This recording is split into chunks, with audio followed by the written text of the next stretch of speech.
วันนี้รายการตะกินกะแห่งธรรมะก็มาพบปะกันอีกเช่นเคยเป็นประจำทุกวันในเวลาเดียวกันนี้และก็ทางสถานีวิทยุแห่งนี้ขอขอบใจต่อญาติต่อโยมทุกท่านทุกคนที่ติดตามฟังรายการนี้มาด้วยดีตลอดขอบใจนักขอบใจหลายๆนั่นแหละคือกำลังใจรายการถ้าหากว่ามีผู้ชมและมีผู้ฟังมีผู้ติดตามผู้ออกรายการจัดรายการก็ดีใจชื่นใจฉะนั้นธรรมาภาพต้องขอขอบใจต่อญาติโยมอันเป็นที่รักที่นับถือทุกท่านที่ได้ติดตามฟังรายการนี้ก็เจ้าหูได้จะได้ บางคนไม่จะถอนเราจะถามมันว่าหูได้จะได้รู้ได้หนึ่งญาติโยมไปทำบุญที่วัดสองไปในงานกิจนิมนต์ต่างๆโยมมักจะบอกฟังว่าฟังเป็นประจำกูเจ้ากูตอนกูเย็นหลวงพ่อฟังกูตีกูตังนะรายการธรรมะ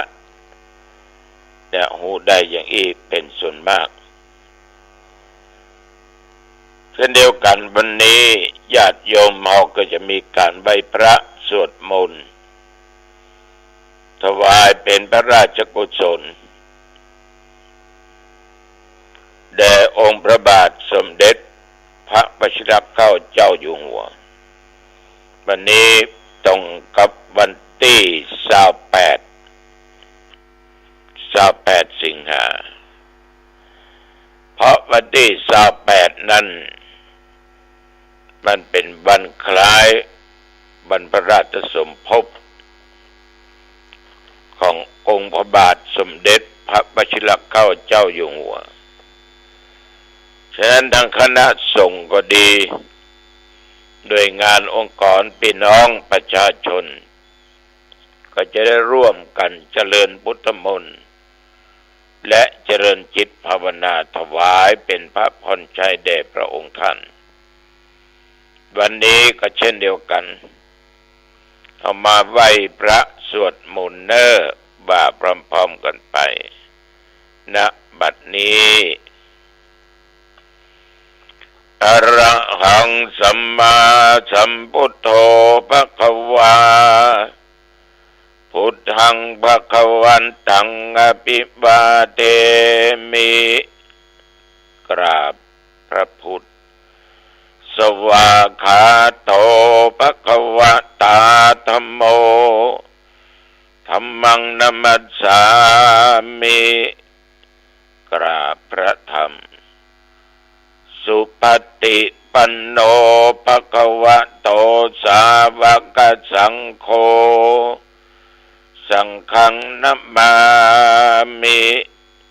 กราบพระสงฆ์นะโมตัสสะภะคะวะโตอะระหะโต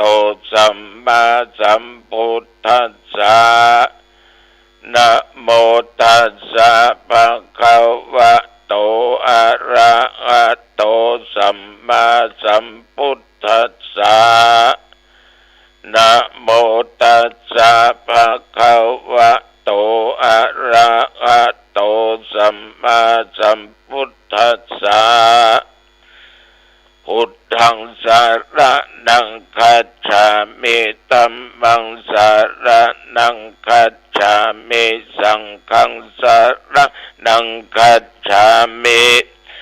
ตุติยัมปิพุทธังสรณังคัจฉามิตุติยัมปิธัมมังสรณังคัจฉามิตุติยัมปิสังฆังสรณังคัจฉามิตติยัมปิพุทธังสรณังคัจฉามิ ต ติยัมปิธัมมังสารนังคัจฉามิตติยัมปิสังฆังสารนังคัจฉามิอิติปิโสภะคะวะอะระหังสัมมาสัมพุทโธวิชชาจารณะสัมปันโนสุขโตโลกวิโทอนุตตโรปุริสธัมมัสสาลติสัทธาเทวมนุษสานังพุทโธภควาติยันดุนิมิตตังอวมังคะลัญจา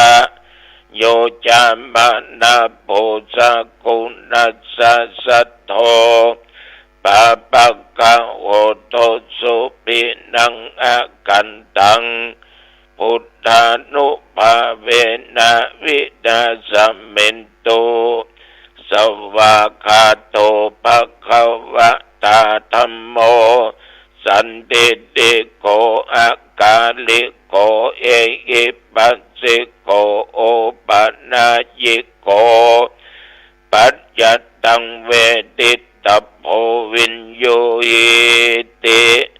ยันดุนิมิตตังอวมังคะลัญจาโยจามานาโพสกุนัสสะสัทโธปะปะคะโหโตสุปินังอากันตังธัมมานุภาเวนะวินาสเมนโตสุปฏิปันโนภะคะวะโตสาวกสังโฆโอชุปฏิปันโนภะคะวะโตสาวกสังโฆยายะปฏิปันโนภะคะวะโตสาวกสังโฆ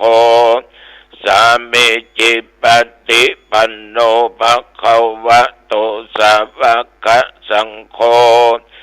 ยะติตังจัตตาริปุริสายุคานิอัตตาปุริสัพพุคัลลาเอสะภะคะวะโตสาวกสังโฆอาหุนายโยปะอุนายโยทักขินายโยอัญชลิกะระนิโยอนุตตลังปุญญเขตังโลกัสสาติยันดุนิมิตตังอวมังคะลัญจาโยจะมานาโพสกุนัสสะสัทโธปะปะกะโหโตสุปินังอากันตัง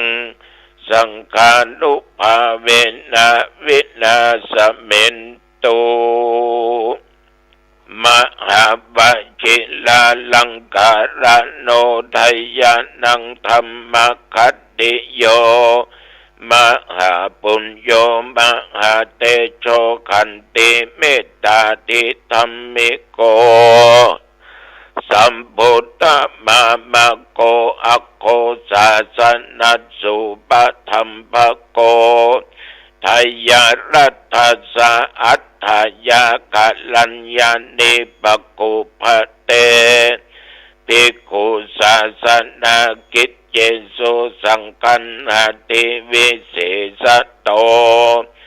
อุปัฏฐัมปติเตสัญจาปิตากัตตยาสิกขันนังจิตเตนะสาตุการายะรัตเตสัจฉันตการิโน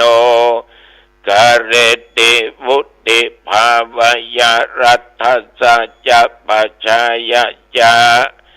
เอเตจักกะภะลัญเยสังทิตักกะราสุเจตสาตโตวะไทยิกาสัพเพสัมมัคคาสันติชีวิโนปิญโยเอตังปิยายันติภวันติทัลลังอาปัตติกาสามัคคิยาจัพเพสังไทยะเทโสวิโรจตินานาเตเสสุปัญญาโตนิพพโยนิรูปัฏฐ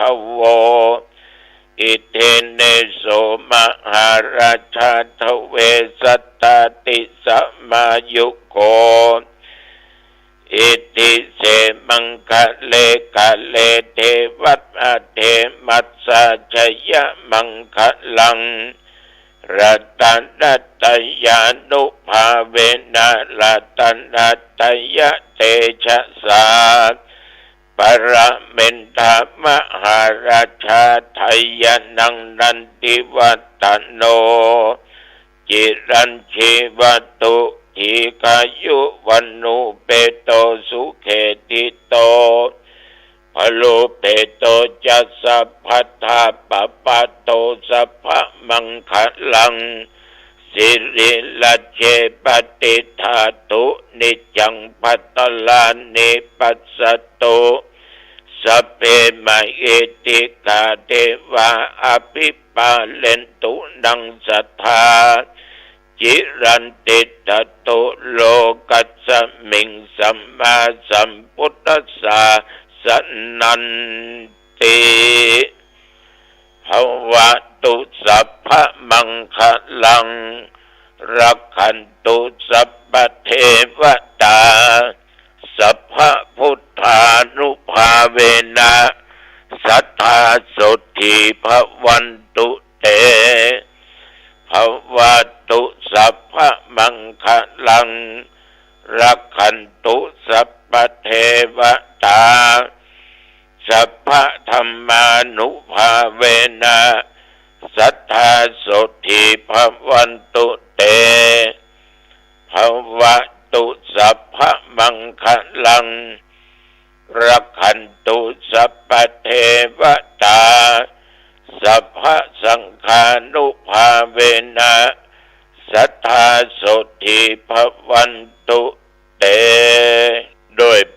บทอุทานุภาพธรรมานุภาพสังฆานุภาพมนต์คาถาอันศักดิ์สิทธิ์และจิตอันเป็นสมาธิตั้งมั่นด้วยสัจจะวาจาอาตมา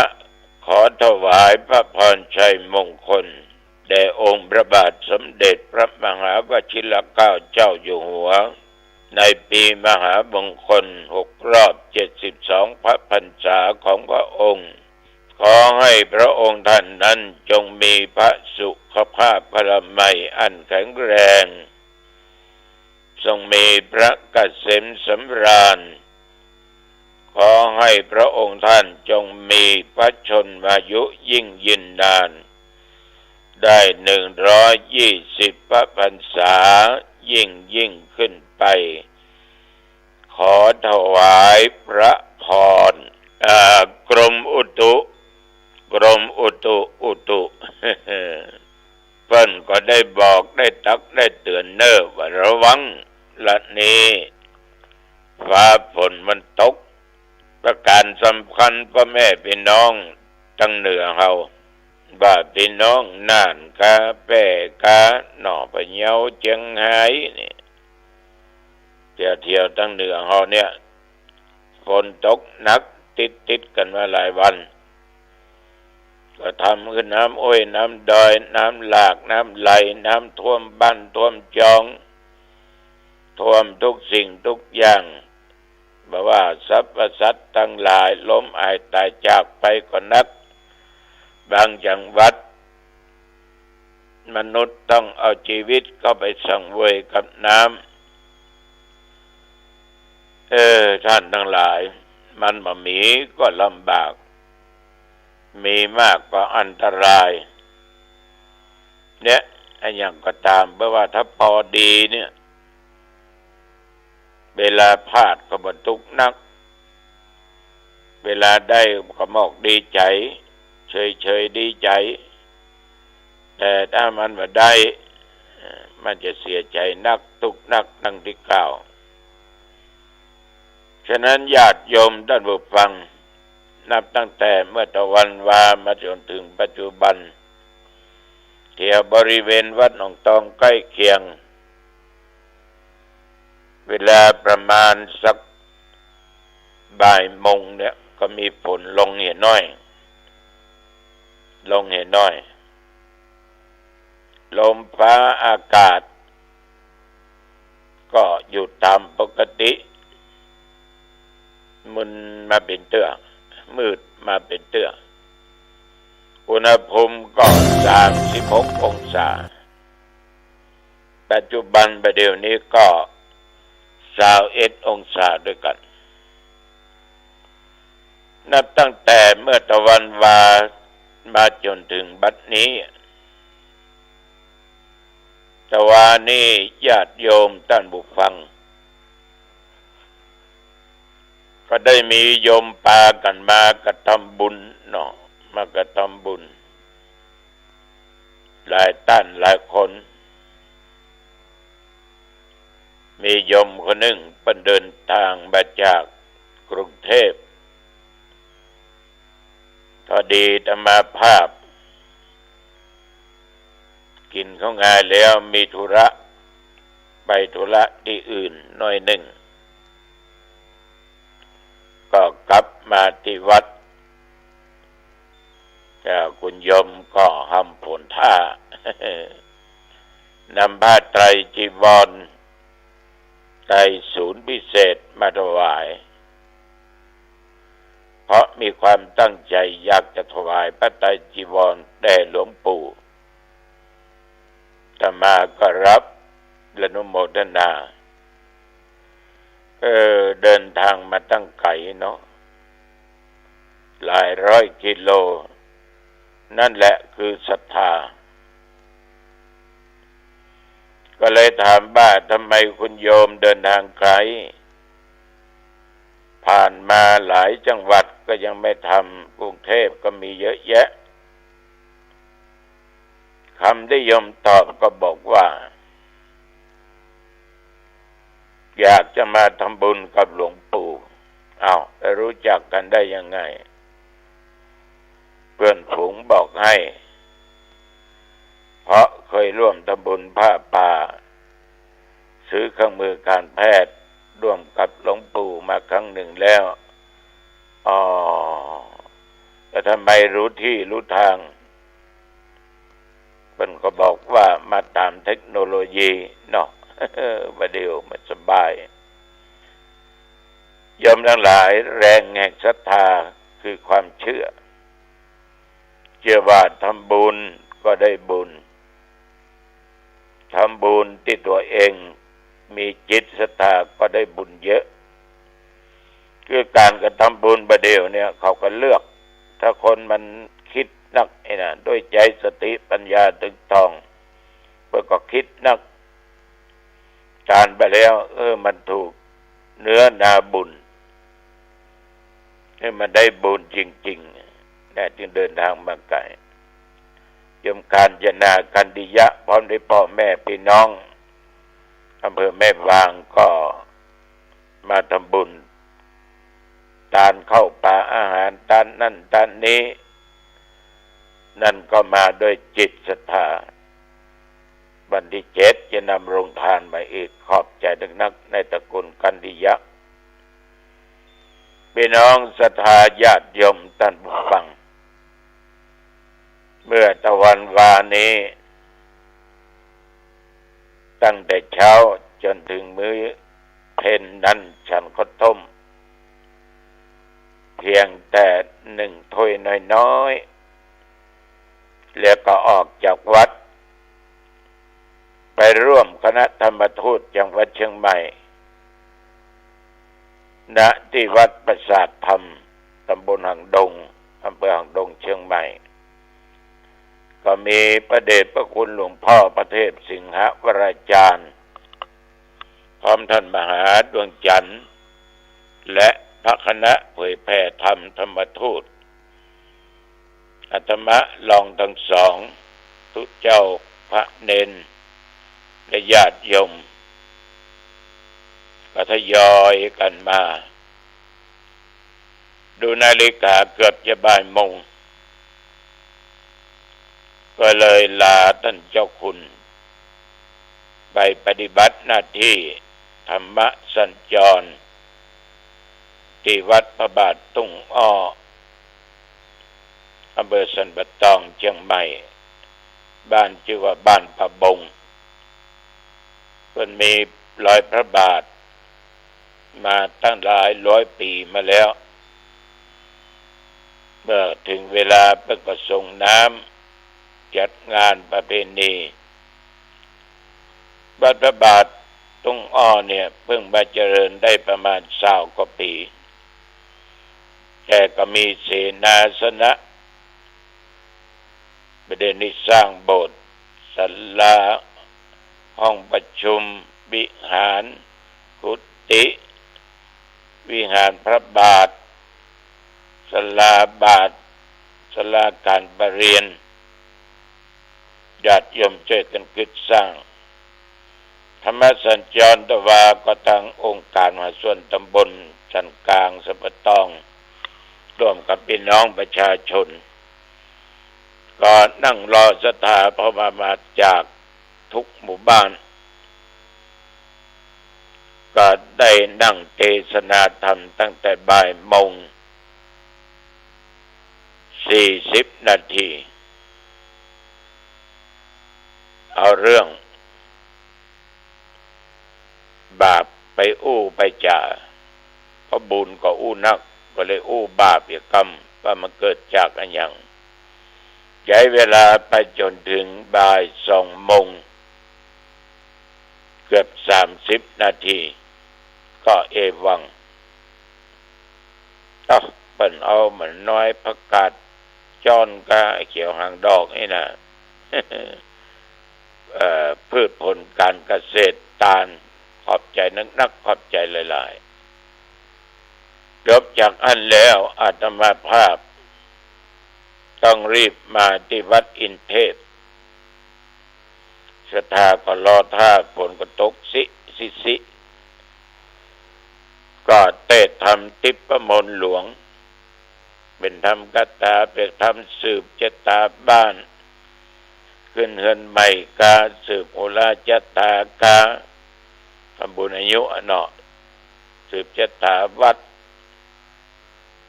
เพราะทิพมนต์หลวงเป็นธรรมคาถาเป็นมนต์คาถาต่างๆที่ใจในงานที่เป็นมังคละเป็นมงคลแต่ว่าก็นั่งเทศเป็นธรรมเมืองขอบใจที่พอออกไม่ออกนั่งเงียบฟังตุเจ้าเทศจนจบก็ได้นั่งอธิบายสิ่งต่างๆเพื่อแก่ญาติแก่โยมรับฟังกับพึงพอใจแล้วจึงได้ฮือปอนอายุวันโนสุขังพลังจบก็กลับวัดหนองตอง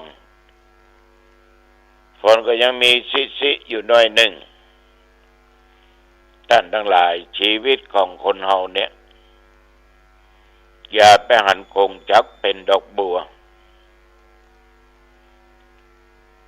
หันบดีเป็นสิ่งดีหันสิ่งดีเป็นสิ่งบดีในสมัยก่อนนั้นญาติโยมนายมิตรบินทุกะถูกจักเนี่ยปัดหมุนอยู่ที่บนหัวจิ้น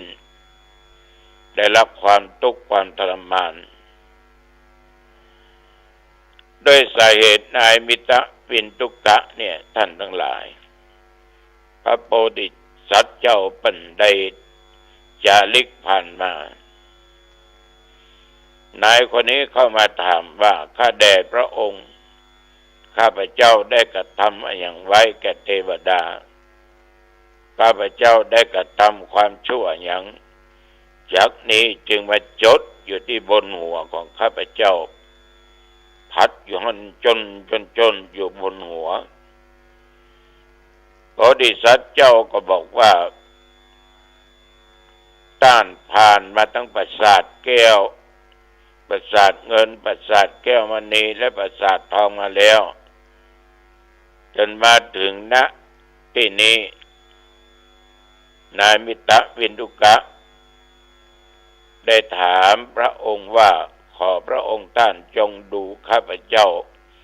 ผู้มีความหายนะเนื่องเพราะสำคัญว่าที่นี้มีโภคทรัพย์สมบัติมากมายกว่าปราสาทตั้ง4 หลังที่กล่าวมา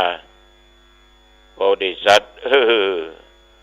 เนื่องเพราะว่าท่านมีความปรารถนามากเกินไปได้ครอบครองนารีสี่นางบ่พออกพอใจสี่นางได้ครอบครองนารี8 นางก็พอใจ8 นางก็พอใจ16 นางท่านก็ย่ำพออกพอใจก็อยากจะได้นารีนางทั้งหลายยิ่งขึ้นไปจนถึง32 นางเอามาครอบครองก็ย่ำพอใจท่านจึงได้ประสบกับจักรที่ปัดอยู่บนหัวของท่านเพราะถูกความโลภความปรารถนาที่มากจนเกินไปคนเรานี่ญาติโยมบางครั้งนี่โลภมากมันก็ลาภหายแทนที่จะกลายเป็นสิ่งดีครับเป็นสิ่งที่ร้ายเหมือนนายวิตะวินทุกะได้รับกรรมเช่นนั้นเพราะความโลภความปรารถนามากจนเกินไปบ่มีที่สิ้นสุดฉะนั้นญาติโยมบางคนนี้ไปหันแต่ได้แต่ว่าบนึกถึงศีลถึงธรรมก็สามารถลงผิดได้อันถูกอันดีว่าเป็นสิ่งบ่ดีบ่ถูกอันที่บ่ถูกบ่ดีก็นับว่าเป็นของดี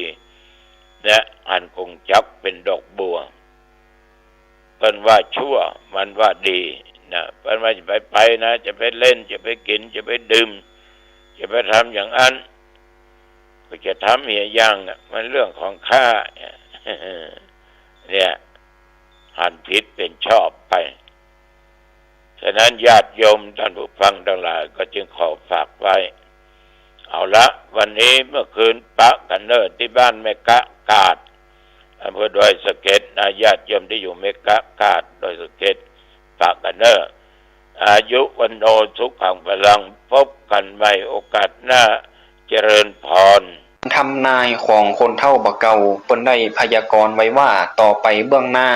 บัดแตงลายจะขึ้นกลางจ้างจะเล่นกีฬาปลาจะติดคุกคนตุกจะรวยควายจะขี่รถข้าวโพดจะกินหมูปูจะขึ้นเครื่องบินดำทมินจะมีก้าป้าจะได้เลี้ยงหลานอาจารย์จะเมาเหล้าตุเจ้าจะเอาเมียเฮือจะมีตีนเครื่องบินจะออกลูกของถูกจะกลับมาแปลงของแดงจะเป็นของขาวสาวๆจะเอวหาบ่าวนักข่าวจะรุ่งเรืองสีเหลืองจะเหลือน้อยจะใส่ซอยแผ่วข้อตีนของกินบ่ต้องได้ทำฝนตกหำบ่ท่ากว่าเปียควายเผือกจะบ่มีหื้อหันลูกหลานจะออกซ่าหาจะลงมากินมีตีนบ่ท่าได้ย่างห้อมตางบ่มีคนไต่มองใหม่บ่มีคนตำเสือลายดำจะสุ่นปื้นบ้านฝูงแรดจ้างจะอยู่บนหลังคาปูป๋าจะดาดดื่นต้องอึงบ่ตันได้ปองบวกน้องจะเป็นปิดสัตว์ปีกจะหนีไก่นกยางตีนใสจะกินบะแห่พ่อแม่จะอยู่ลุ่มลูกคนหนุ่มจะอยู่ตังบนซาเปาจะจนกันกลางอากาศคนฉลาดจะนอนดึงคนซึงจะไปหยาการ